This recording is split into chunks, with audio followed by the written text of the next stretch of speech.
Apocalipse capítulo 8, de 1 em diante.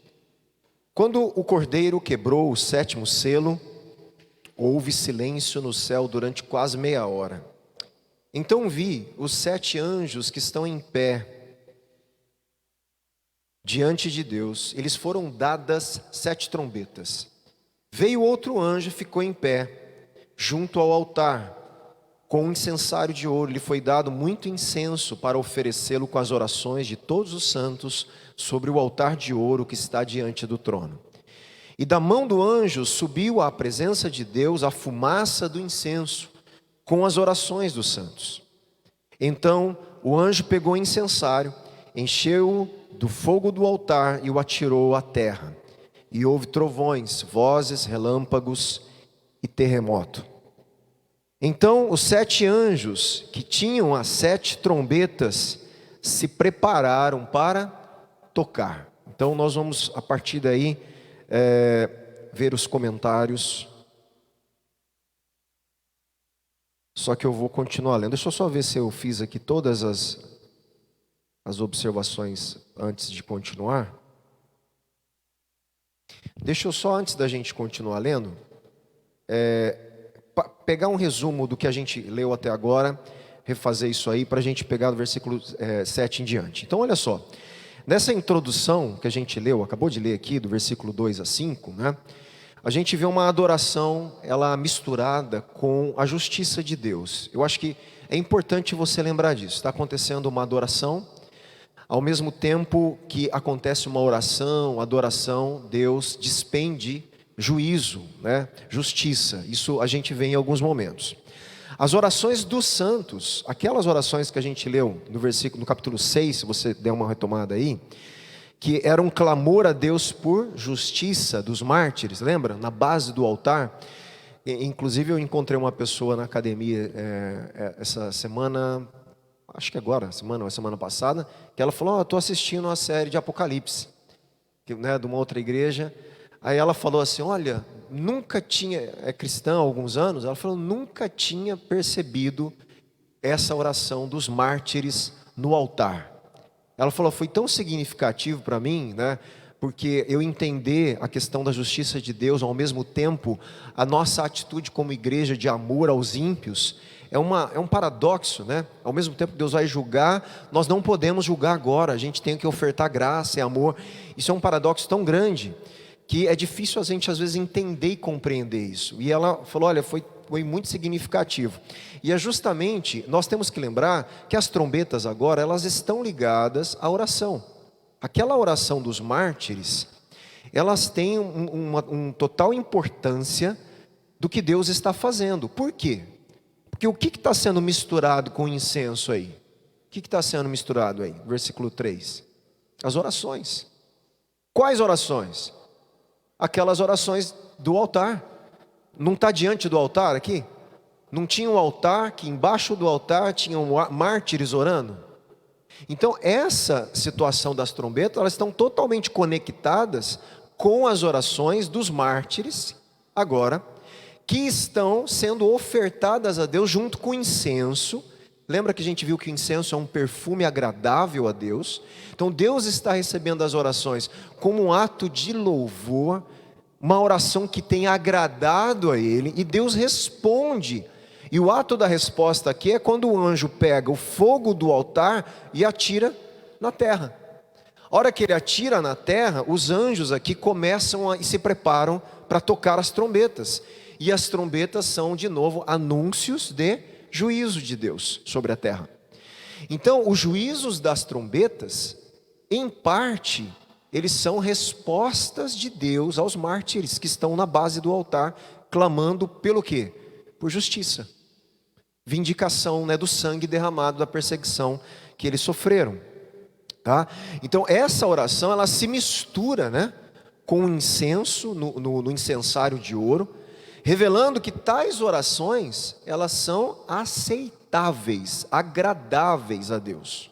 Tá? Sobe ali como cheiro suave, agradável a Deus, aquilo que os mártires estão orando. E obviamente as orações de toda a igreja, nesse sentido, que sofre pelo Evangelho. Quando elas sobem até Deus, ele responde às súplicas por meio do anjo, que enche o incensário com fogo e lança sobre a terra, iniciando o juízo das trombetas. Vocês estão entendendo que é essa conexão que está acontecendo aqui agora, né? Isso nos mostra que essas orações de imprecação, lembra quando nós estudamos salmos imprecatórios, oração de imprecação, são orações que pedem vingança, justiça e até mesmo pedindo a Deus castigo, um tipo de maldição sobre ímpios que perseguem. Essas são orações imprecatórias, são salmos imprecatórios.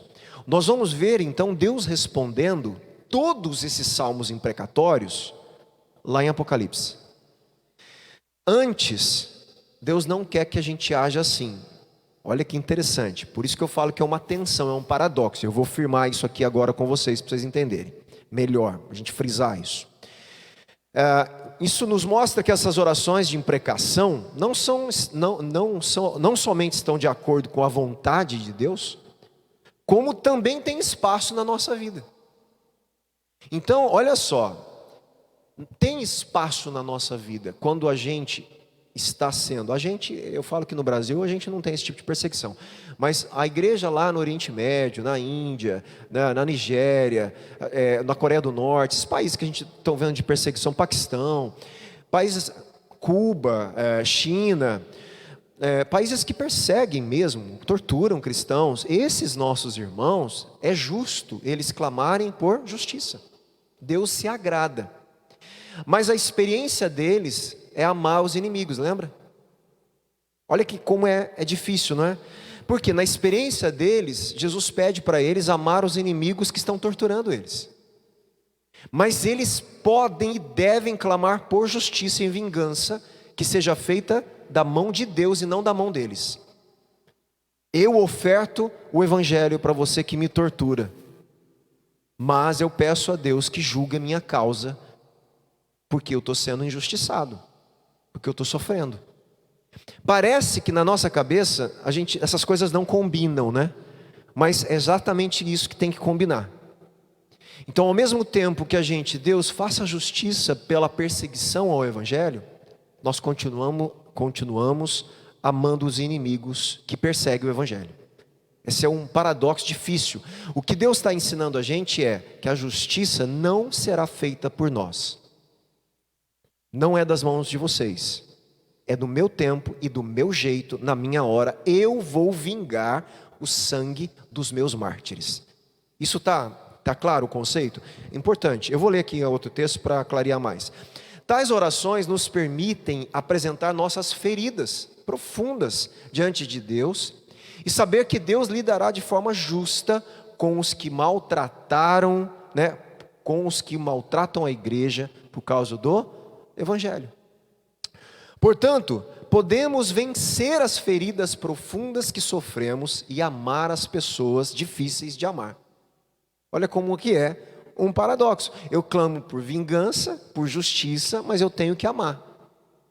Porque a justiça só vem dele, não vem da gente. Só ele sabe. Né? Por isso que a gente, no Brasil, tem umas orações que são complicadas, que a gente brinca, né? Brinca com coisa séria. Aquela oração, a gente brinca com aquela música, né?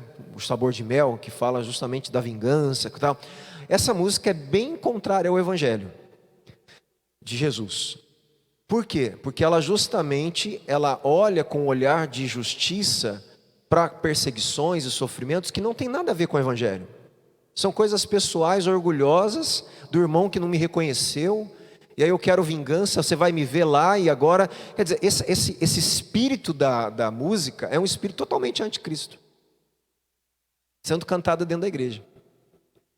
Então, é muito complicado isso, porque parece que os salmos imprecatórios e as orações imprecatórias, elas não podem ser oradas com essa motivação.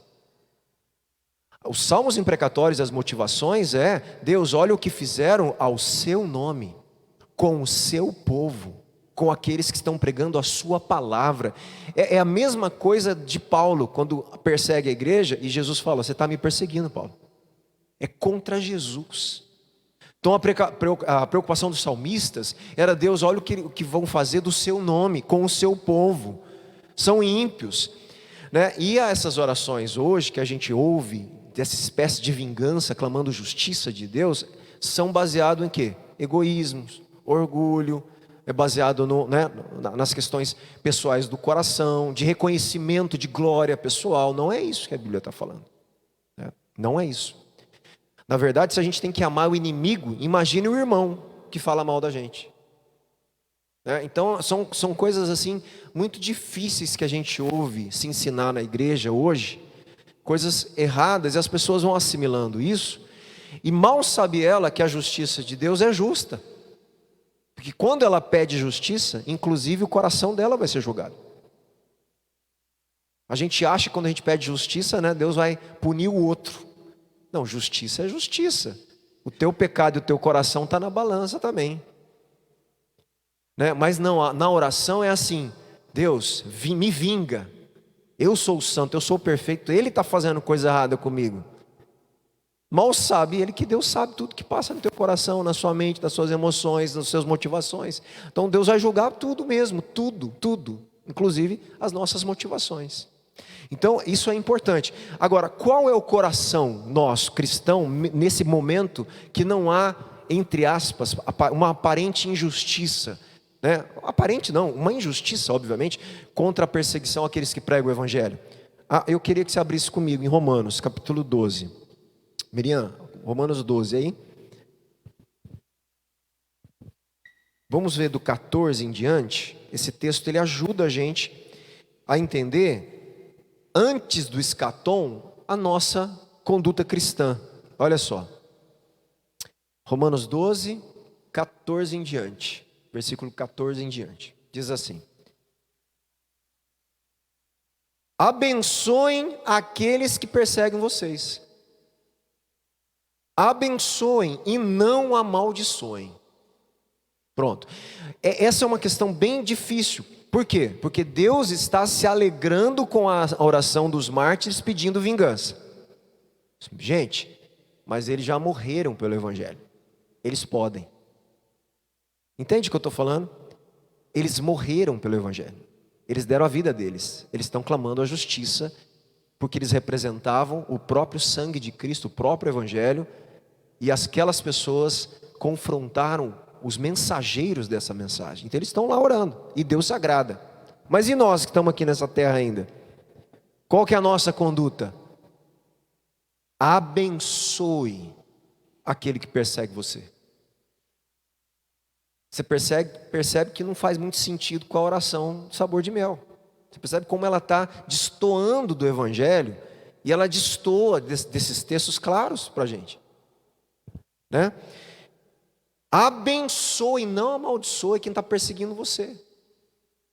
E ele ainda continua, vamos ler, porque eu acho que é importante. 15: alegrem-se com os que se alegram. Quer dizer, não tenha inveja do outro que está feliz, né?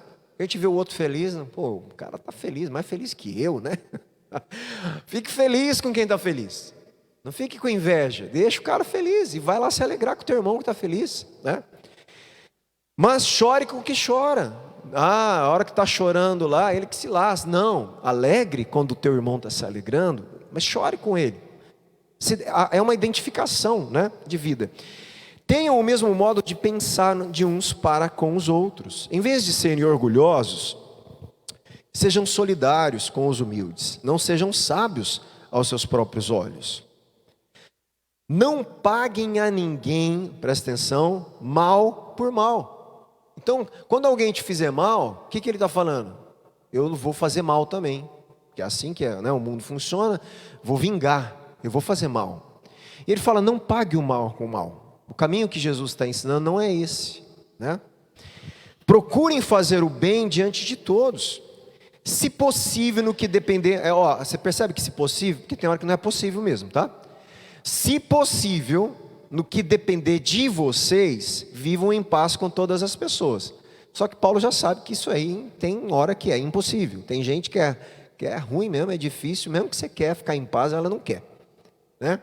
Então, se possível, quer dizer, se depender de você, que haja paz com todos. Mas tem alguns momentos que não depende só da gente. depende do outro também. Aí você vai falar, vai fazer o quê? Ó, não tem jeito, né? Mas o que se depender de você, faça isso. Meus amados, aqui, olha aqui, que interessante. Não façam justiça com as próprias mãos. Não é hora da igreja fazer justiça. Não faça justiça com as próprias mãos. Mas, o que a gente tem que fazer? Deem lugar à ira de Deus. É o que está acontecendo agora nas trombetas. Pois está escrito, Deus falando, né? A mim pertence a vingança, eu é que retribuirei, diz o Senhor, não são vocês. Aqueles que estão matando a minha igreja, eu vou dar conta deles na hora certa. Vocês paguem o bem, o mal com o bem, faça o bem, ame, não amaldiçoe, abençoe. Esse é o papel de vocês. Deixa que a justiça, a vingança e a retribuição, eu cuido na minha hora certa. É isso. Isso aqui que a gente tem que aprender. Vai ter a hora que nós vamos falar, poxa, que bom que a justiça foi feita. Porque a justiça ela é importante para Deus. Só que nós estamos nesse, vamos dizer assim, esse interlúdio, né? Entre a vinda do Espírito Santo, a morte e a ressurreição de Jesus, o início da nova criação, né? De um reino que começou, mas um mundo caído ainda e o escatom, a justiça perfeita que vai vir. A gente está vivendo nesse período. Como que a igreja tem que se comportar? Com o mesmo sentimento que houve em Cristo Jesus, né? Justamente se humilhando, sendo servo, amando, perdoando. Esse é o papel da igreja, e entendendo que a vingança pertence a Deus, né? Façam o contrário. Se o seu inimigo tiver fome, olha só, ele não fala nem por irmão, ainda mais por irmão, né? Mas se o seu inimigo tiver fome, e é óbvio aqui, gente, que inimigo aqui é o inimigo do povo de Deus, é o inimigo do evangelho, tá? Que é aquilo que eu sempre falo. Quem era o inimigo do povo judeu, da igreja cristã? Essa carta que está escrita aos romanos, em Roma, eram os soldados romanos, era o império. Então quer dizer, esse império, esse exército que oprime vocês, que tributa vocês além da conta, que deixa vocês passarem fome, esses brutamontes de soldado que vem aqui, né, vai tolher a liberdade de vocês, eles são os inimigos, eles eram os inimigos ali do povo judeu, e do povo de Deus inclusive. E alguns religiosos judeus também eram inimigos, a gente viu da igreja. O que Paulo aqui está falando? Faça o contrário. Se aquele soldado que um dia te oprimiu passar fome, vai lá ajudar ele. Dele de comer. Se ele tiver sede, dele de beber, porque fazendo isso, você amontoará brasas vivas sobre a cabeça dele. O que é isso? Você vai atormentar a cabeça dele. Em que sentido? Poxa, eu maltratei, persegui aquela pessoa, e a hora que eu não tenho nada, estou precisando, ele está estendendo bondade para mim. Eu não faria isso. Por que ele está fazendo isso? Ele vai queimar o cérebro ali, para ele pensar, e provavelmente isso seria um meio dele ouvir o evangelho, por causa do testemunho cristão. Então, não se deixe vencer pelo mal, mas vença o mal com o bem. Tem gente que quer corrigir as coisas erradas fazendo mais coisa errada. Não é assim? Você corrige o mal com mais mal. E o que Jesus está propondo, né, o evangelho, a palavra, não é corrigir o mal com o bem, né, com a conduta correta e tal. Então, isso é importante para a gente tentar equilibrar como nós devemos viver e ao mesmo tempo a oração imprecatória e a oração de desejo de justiça de Deus por causa do evangelho. Ele fala, a vingança é minha, eu vou retribuir. E Deus não se desagrada dessa oração. Mas Ele não quer que a gente viva vingando. Ele não quer que a gente viva fazendo justiça com as próprias mãos. Ele não quer que a gente entenda que Ele vai fazer justiça agora, egoísta, no nosso meio, do jeito que a gente quer. Então isso é um equilíbrio de conhecer esse padrão de Deus, e Apocalipse está ajudando a gente a entender. Então em Apocalipse se torna verdade no sentido pleno, né? Os juízos dos selos, trombetas, taças são a resposta de Deus às orações de imprecação dos santos martirizados. Tá? Deus está respondendo à igreja sofredora, aquela igreja que não só em Roma, mas em toda a história sofreu por pregar o Evangelho, até os nossos irmãos nos dias de hoje.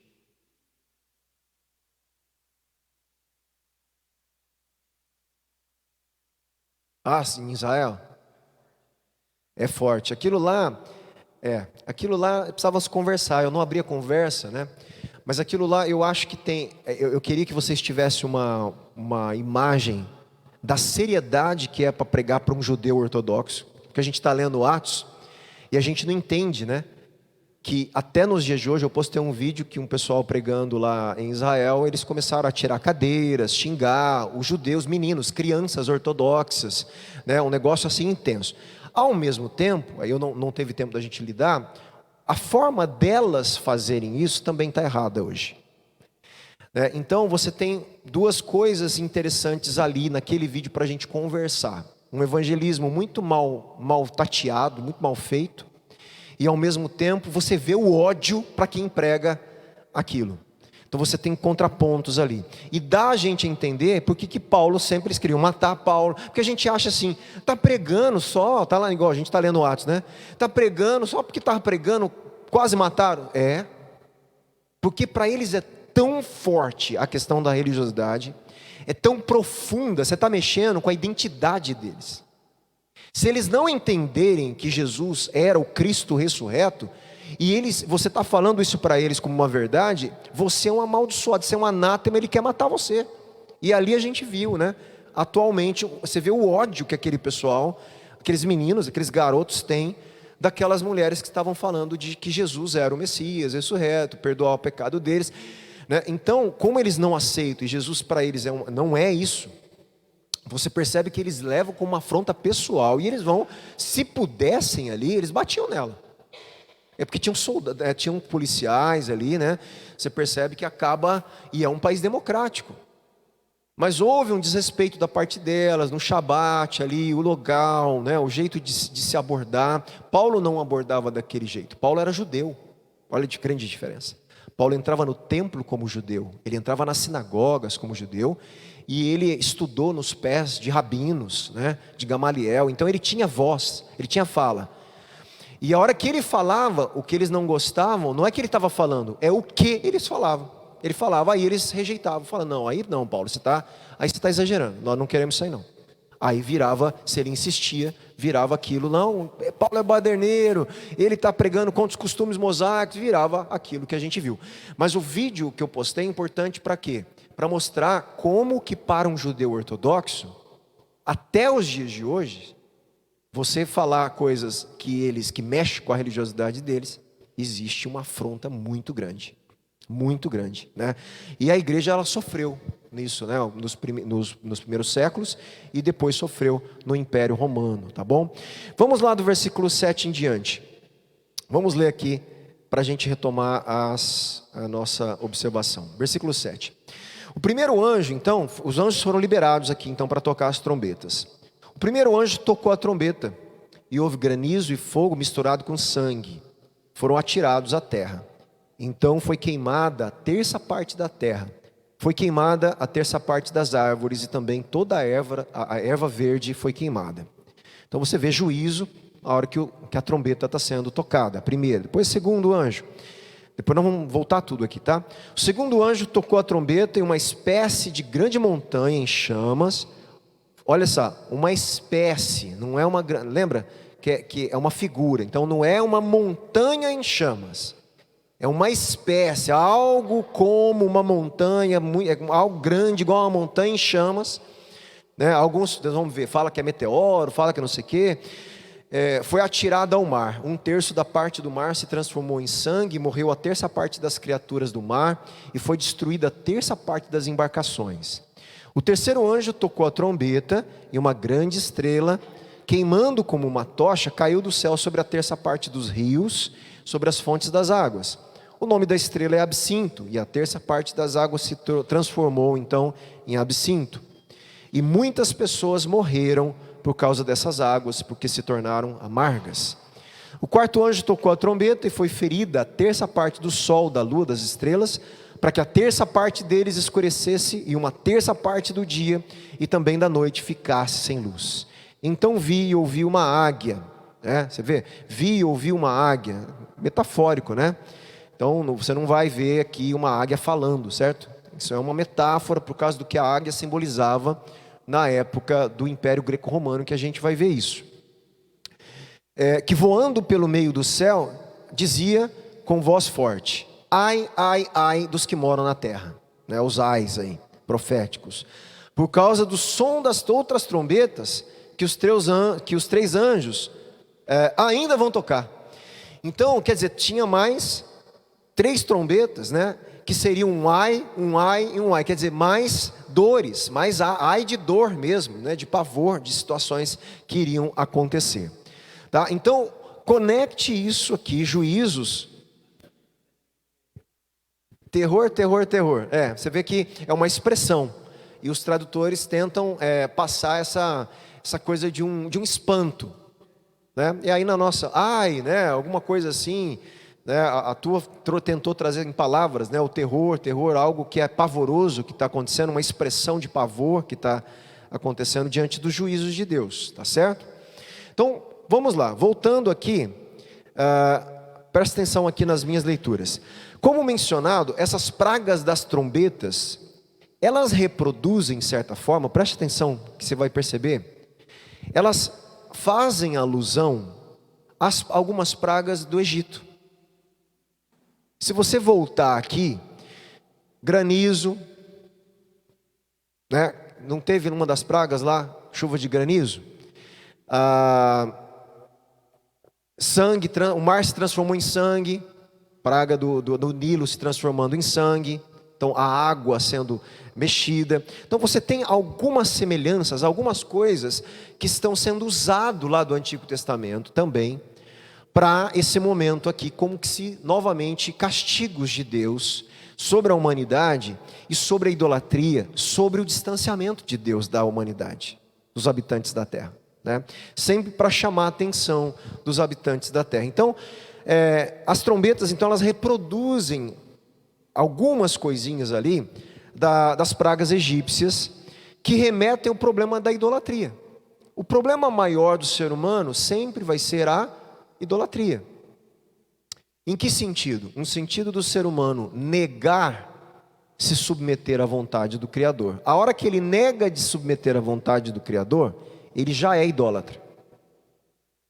Isso é um conceito de idolatria que a gente tem que entender, porque senão a gente só acha que é idólatra quem está fazendo uma imagem e botando na parede. Todo idólatra é aquele que não faz a vontade de Deus. Porque ao não fazer a vontade de Deus, você faz a vontade de alguém. Você se submete a alguma coisa. Ao se submeter, aquilo é a tua divindade, aquilo ordena a sua vida. E a sua vida, ela vive em torno daquele centro de gravidade. Você ganha sentido a partir daquilo. E o que Deus quer é que a gente ganhe sentido a partir de quem Ele é. Então o ser humano, ao se distanciar de Deus, se tornar independente de Deus, fazer a sua própria vontade, as suas próprias coisas, você já é idólatra. Para a gente não achar que idolatria só é lá naquelas coisas que estão, né, porque automaticamente você vai estar se tornando dependente, organizando a sua vida, a sua existência em torno de algo que é importante para você, até mesmo o seu próprio ego. Por isso que a egolatria hoje é muito grande. Pessoas que têm o centro da sua vida a si mesmos, seus próprios desejos. Não é assim? As nossas filosofias hoje do mundo não é assim? Você é o que você sente. Não é assim que estão sendo pregados nos nossos jovens, na escola? Se eu me sinto mulher, eu sou mulher. Se eu me sinto, né? E aí vai absurdos que estão acontecendo. Não sei se vocês já chegaram a ver esse tipo de absurdo que está acontecendo? Porque essa questão aí é da identidade de gênero, né? Que é uma questão que está sendo colocada, mas existe hoje, qual é o termo? Que eu falei para o Davi esses dias. Eu esqueci. Transespécie. Transespécie. Eu vou explicar o que é essa loucura, porque já existe, né? O ser humano, ele se percebe, ele acha que ele é um cavalo ou um cachorro. Se ele acha e ele se sente um cachorro, ele tem que ser tratado assim. Então, em alguns shoppings você vai ver já pessoas com outro ser humano rastejando de quatro, com a coleira, porque ela acha que ela é um cachorro, então você tem que respeitá-la como um cachorro. Tá, isso é a loucura da egolatria. Quem me define sou eu mesmo, são os meus sentimentos. É o que eu acho. Quem me define não é a palavra de Deus, não é a vontade de Deus, não é o princípio, é o que eu acho. O mundo está caindo nesse tipo de loucura. Tá? Mas é uma loucura para nós que acreditamos que Deus ordenou o universo. Se eles acreditam num universo que não existe Deus, eles realmente podem ser, eles são os deuses deles, eles são o que eles quiserem. Eles se criam. Então eu faço de mim o que eu quiser. E nós, seres humanos, não fazemos de nós o que queremos. Nós nos submetemos às leis do Criador. Existe ordem no universo. Existem leis no universo. Deus imprimiu no seu corpo biológico e no meu corpo biológico características de gênero e de sexo. Ele imprimiu na nossa biologia. Aí hoje as pessoas como Deus não existe, certo? Para elas, como Deus não existe, não tem nada imposto no meu corpo. A biologia não me coordena, eu vou ser o que eu quiser. Então eu construo o meu gênero do jeito que eu quiser. Para o cristão, você constrói o seu gênero em cima da base biológica dada pelo Criador. Por isso que a gente cria filhos homens, construindo a identidade deles como homens. Por quê? Porque a base biológica foi dada pelo Criador. É macho, é fêmea, homem, mulher. Existe base biológica. Para eles, como a biologia não tem nada a ver com Deus, eles acham que eles podem simplesmente subverter a ordem. E isso tudo tem a ver com o Apocalipse. Isso tudo é uma revolta contra o Criador. Então cuidado quando a gente entende idolatria somente como um pedaço de madeira e de coisa que as pessoas estão orando ou rezando. Porque nós podemos ter ídolos.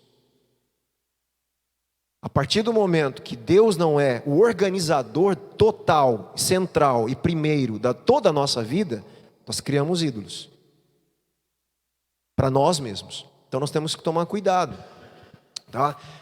É o que eu tenho falado. Pensa numa coisa, vamos supor, rapidinho aí você vai identificar se você tiver um ídolo. Se hoje eu tirar uma coisa de você que você fala assim, se alguém tirar isso de mim, a minha vida acaba. Tá, isso é um ídolo para você. Acabou. Você tem um ídolo aí. Se tua vida acaba, é destruída, porque alguma coisa é tirada de você, isso é teu ídolo. Porque a tua vida, ela se sustenta em cima disso. E o cristão tem que ser sustentado em cima de Cristo, do Evangelho, de Deus. Isso é o princípio da idolatria. Então, Calvino diz, né? O reformador Calvino, o coração do homem é uma fábrica de ídolos.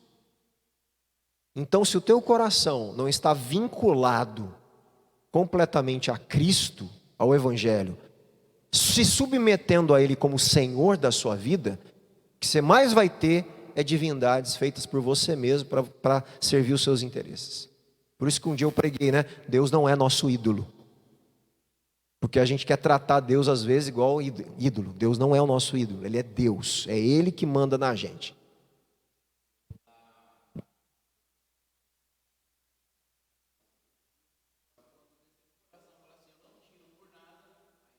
Exato, porque aí, poxa, né?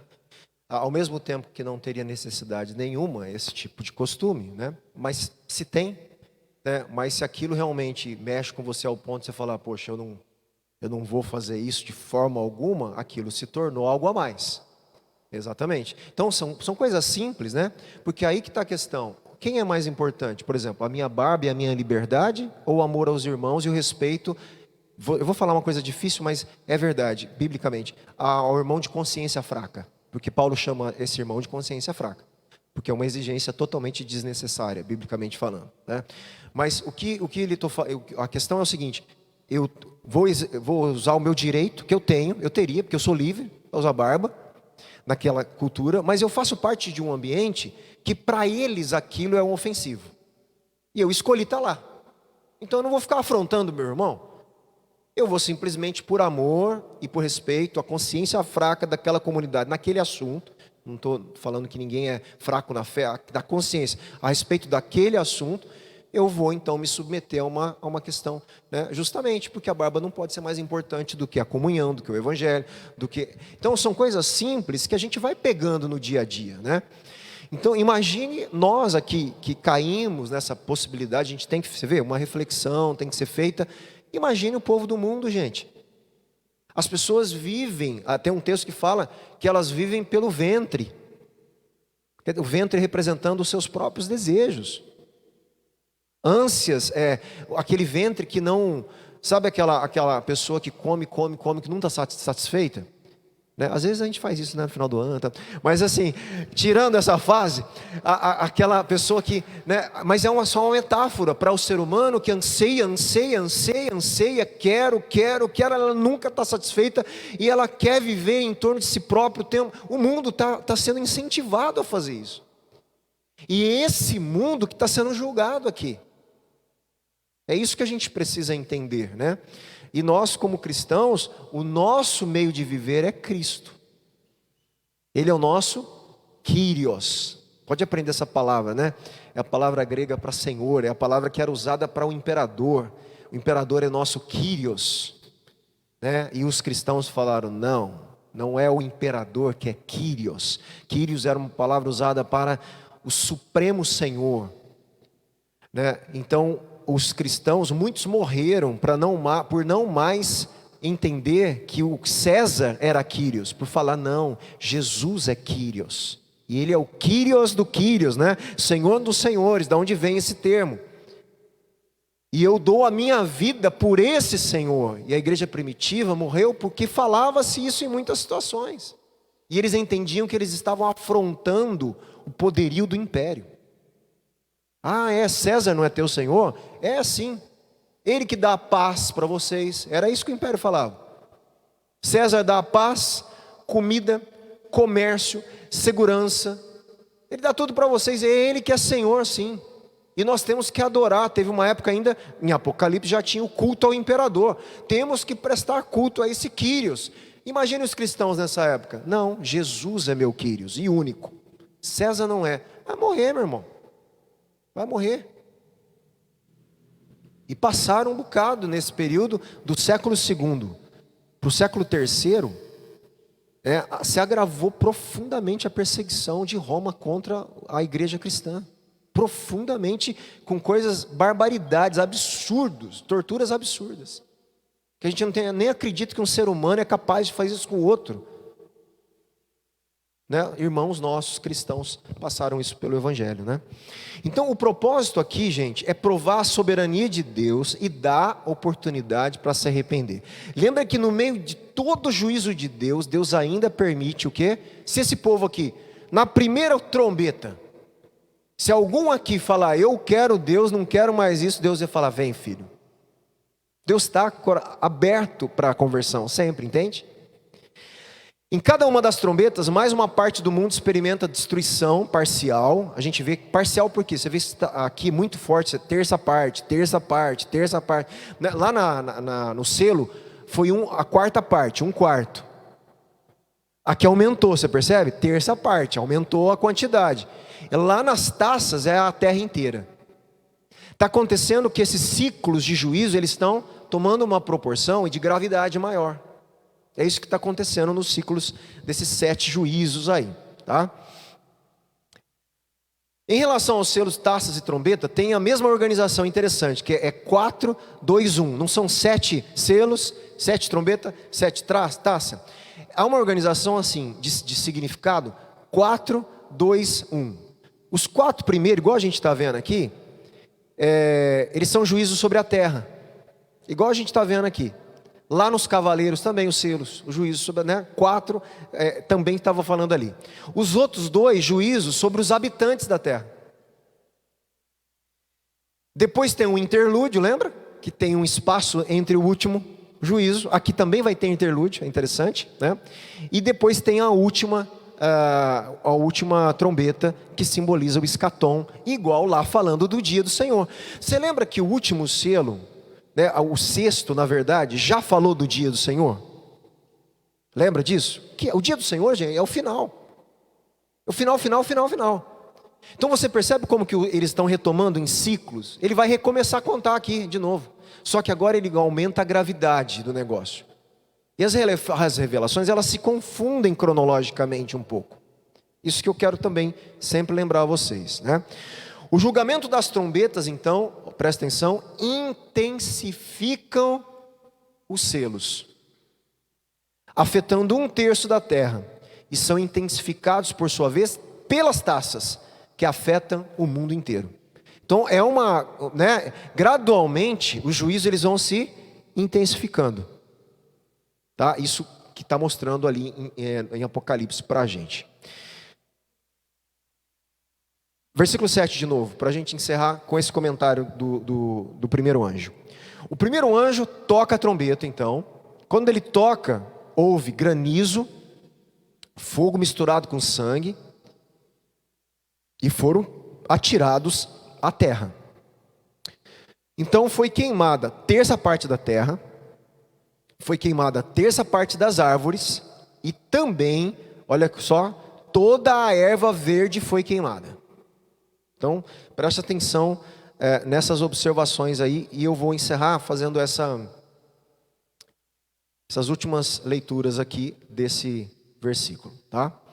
Então vamos lá. Quando o primeiro anjo tocou a sua trombeta, então granizo, fogo misturado com sangue, apareceram no céu, foram lançados na terra. Isso aí é elaborado então com base na 7ª praga do Egito, lá em Êxodo. Quando Moisés ergueu sua vara em direção ao céu, e Deus enviou granizo misturado com relâmpagos, trovões, a pior tempestade da história do Egito. Então granizo ali você percebe ali que houve, antes ali, no versículo 5, houve trovões, vozes, relâmpagos e terremotos. Aí toca, granizo aparece. É uma tipo de tempestade absurda ali, E isso aconteceu no Egito também. Qual praga que foi que eu falei aqui? A 7ª praga, isso. Então vamos lá. E lá em Êxodo 9, 18, foi destruída também toda a vegetação com a tempestade de granizo. Olha como que tem uma relação. Granizo, fogo, sangue.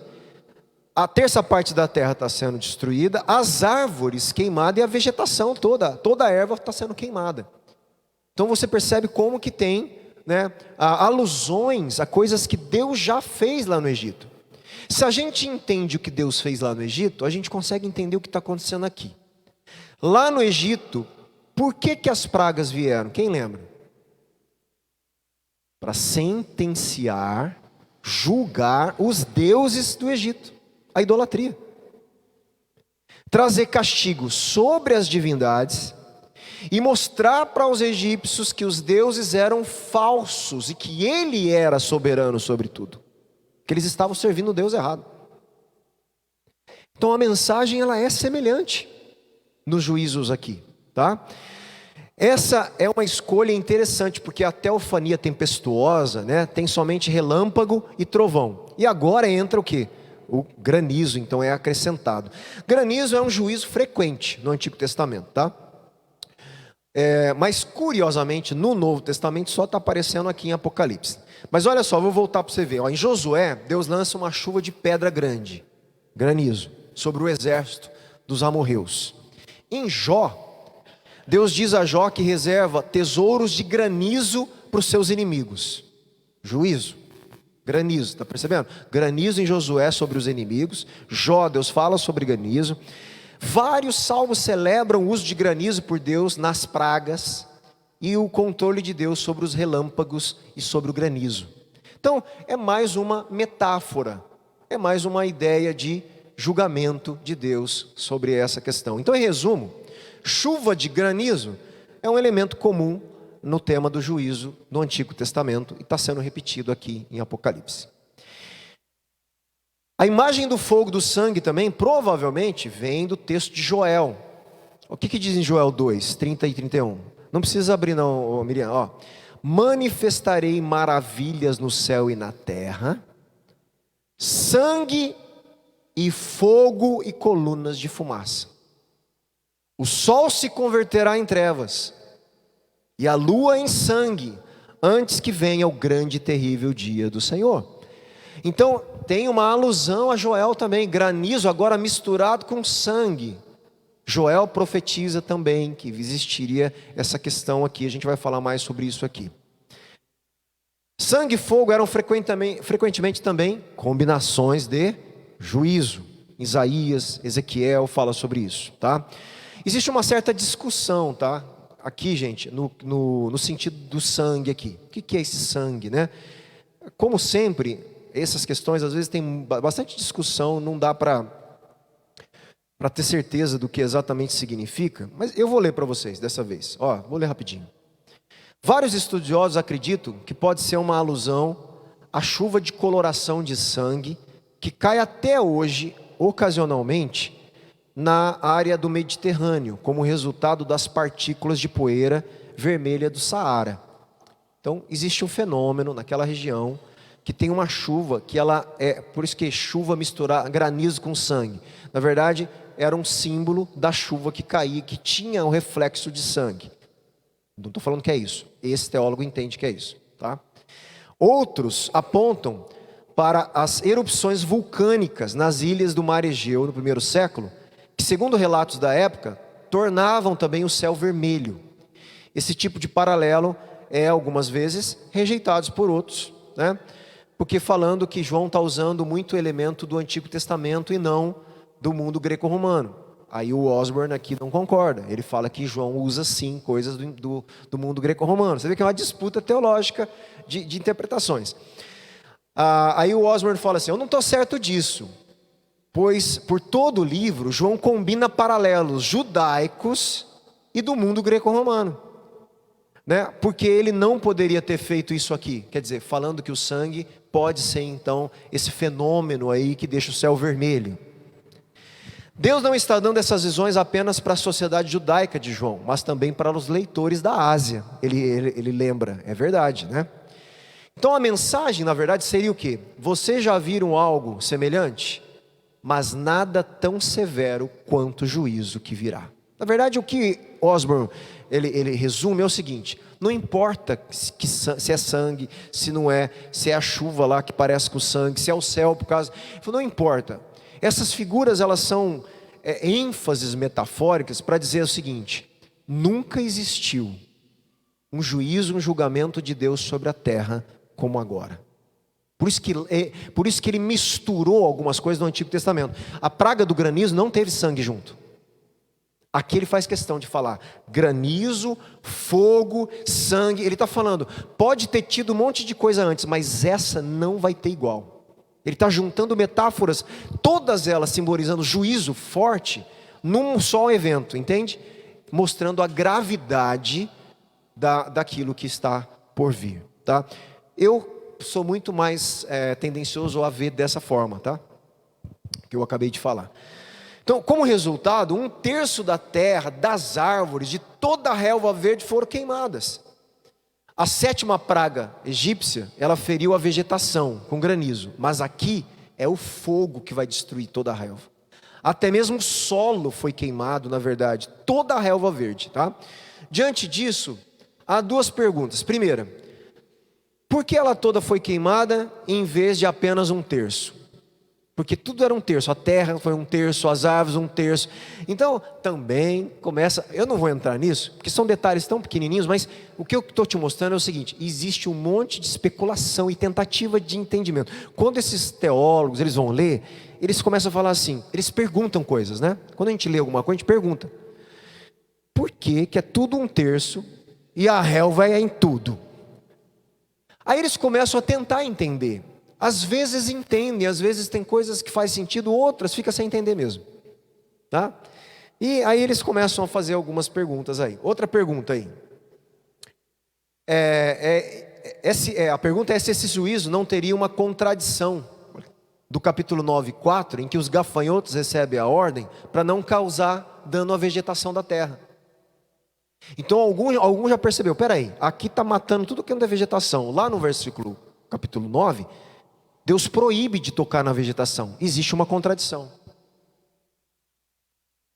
Então essas questões são levantadas e eles explicam isso, tá? Eles tentam articular e explicar essas coisas. Alguns tentam explicar, eu vou ver isso cronologicamente. É como se assim, a vegetação ela cresceu, existe um tempo entre os ciclos das trombetas para as taças, então pode ter. Aí outros falam, não tem necessidade disso, não é cronológico, essa é uma ênfase metafórica. Então você vai ter diversas questões.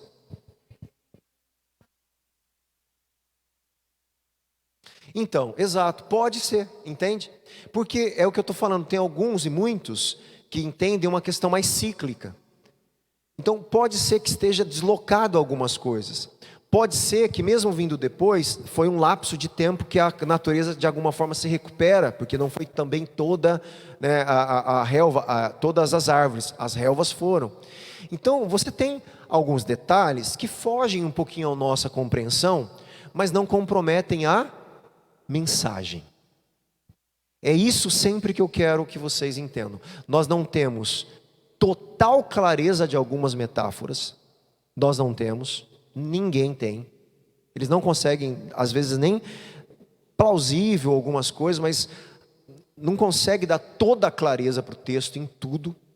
Talvez os primeiros leitores conseguiram entender.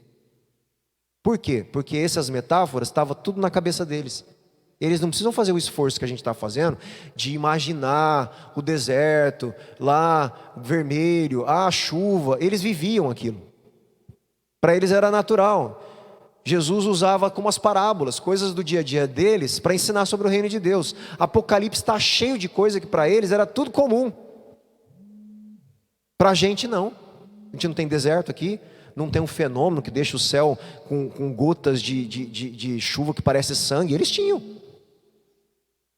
Então para eles era muito fácil ver algumas figuras e entender o que Deus estava querendo fazer. Falar, é grave, Deus está falando que é grave o negócio. E é isso que a gente precisa entender. É mais o sentido da mensagem aí, tá bom? Deixa eu ver aqui. Gente, é o meu ou de alguém aqui? Tá?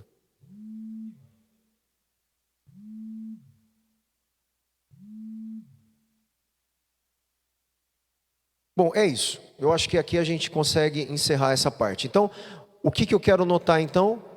Todas essas metáforas estão enfatizando a gravidade do juízo que está vindo. Tá? Então, cuidado para não ficar se apegando muito aos detalhes, apesar dos detalhes serem interessantes, né? Às vezes eles clareiam algumas coisas do contexto e tudo. Mas quando a gente não tiver, pega a mensagem. A mensagem é, há um juízo de Deus afetando a terra, a humanidade, afetando os que são habitantes da terra, mas nós vamos ver que não os selados por Deus. No meio dos juízos dos selos e da trombeta, Deus já tinha selado o seu povo. Olha que interessante. Do mesmo jeito que o povo de Israel estava no Egito, e nenhuma praga afetou eles. Não foi isso que aconteceu lá? É isso que parece que está acontecendo aqui. Deus falou, calma que eu vou selar os meus. Capítulo 6. Sela. Aí ele libera os juízos que deveria vir. Só que os selados não não passam pela problemática dos juízos. Eles vão ser perseguidos pela besta, pelo dragão. É diferente. Isso a gente vai ver lendo, continuando a leitura aqui. Legal? Muito bom.